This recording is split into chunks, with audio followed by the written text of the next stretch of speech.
Hello again. July 10th, 2022, Germantown, Tennessee.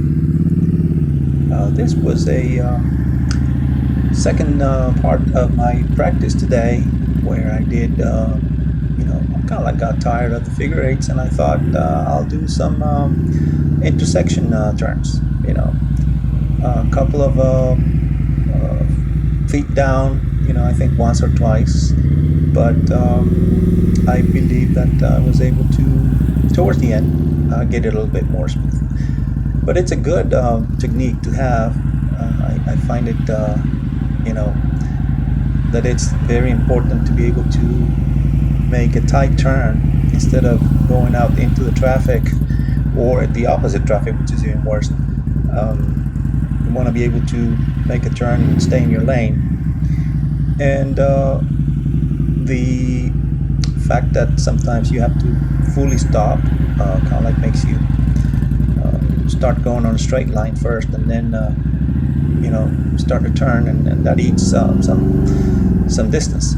So I started doing some of this practice today, and towards the end of the exercise I think I was doing pretty good.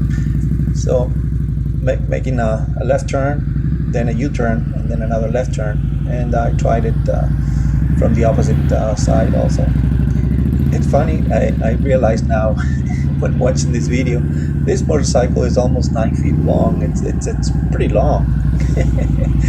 It actually, when set, alongside or across the parking spot lines, it almost goes from white line to white line.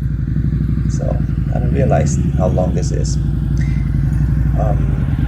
Anyway, it's a good exercise. It felt pretty good, and it's a little bit of a, I guess, putting together the skills from the figure eights, going from one turn into the other in succession, and keeping the balance. The steering is kind of floppy, as I mentioned yesterday. So, at least in the V-Rod, it's not super smooth, but you get used to it, and that's what I've been trying to do. I did knock a cone, trying to get very ambitious there in the turn, and I'm glad that I don't have saddlebags, otherwise more cones would be killed. But overall, I think it was a pretty good practice today. Then after this, I decided to do a little bit of an obstacle course, and I liked that really, really good. I thought that it was a good exercise. It made me use the brake quite a bit, which is instead of just idling, being able to slow down, just almost stop with the brake, turn, throttle, and of course the clutch. So it was pretty good. I like that. You'll see that next. But these turns in the intersection were pretty good. I like how my progress is going. I do know that my head turning still needs to improve, but overall it's going very well. And knock on wood, I still haven't dropped it. I'm still wanting to get my my engine guards installed, just in case. But the more proficient I get, the more confident I get. I can lean the bike a lot more now. I use counterbalancing a lot better, and feel more comfortable when doing this maneuvering at anywhere between, I think it's about 7 to 10 mile an hour. Probably more like 5 to 7 most of the time. And the bike actually rolls very nicely. It's the V-Rod likes to go fast. It likes to rev up, but at idle, it's got plenty of torque to move the bike along, and you only need to, just give it a quick throttle inspiration every once in a while.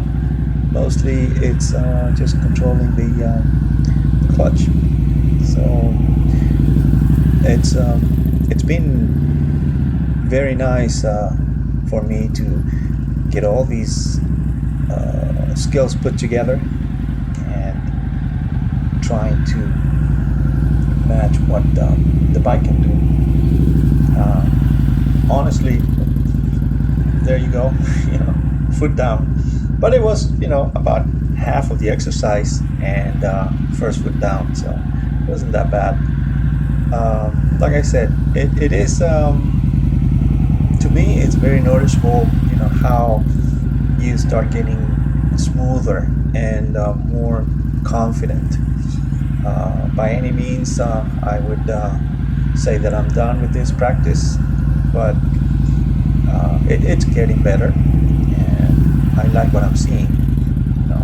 That was one of the reasons to start recording my practices, because when you're riding, you're very concentrated, trying not to make mistakes, trying not to run over a cone, and it's hard to see how much you're leaning, or whether you're turning your head or not, because you get fixated in many things.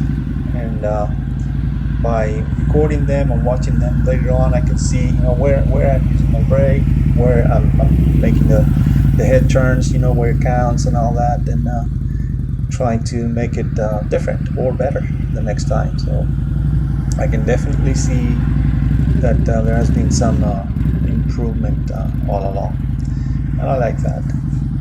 This video is about 7 minutes long, and you can see in there that the turns are getting tighter. Left turn pretty tight there. This would be a left turn and a U-turn to the right, and then another left turn. It goes pretty well. Just a tad over 18 feet, but pretty smooth overall. I'm surprised. I'm pleasantly surprised. Again, by no means implying that I'm done with this practice or that I'm mastering it. No way.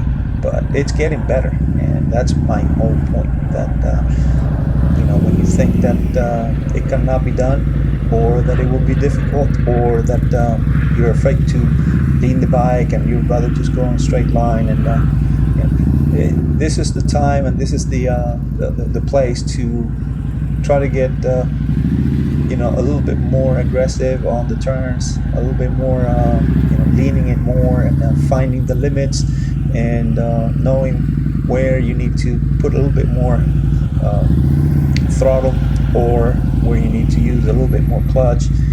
This is the time and place, not when you're in traffic. And that has been always my intention along these months when trying to get back on the road with 2 wheels.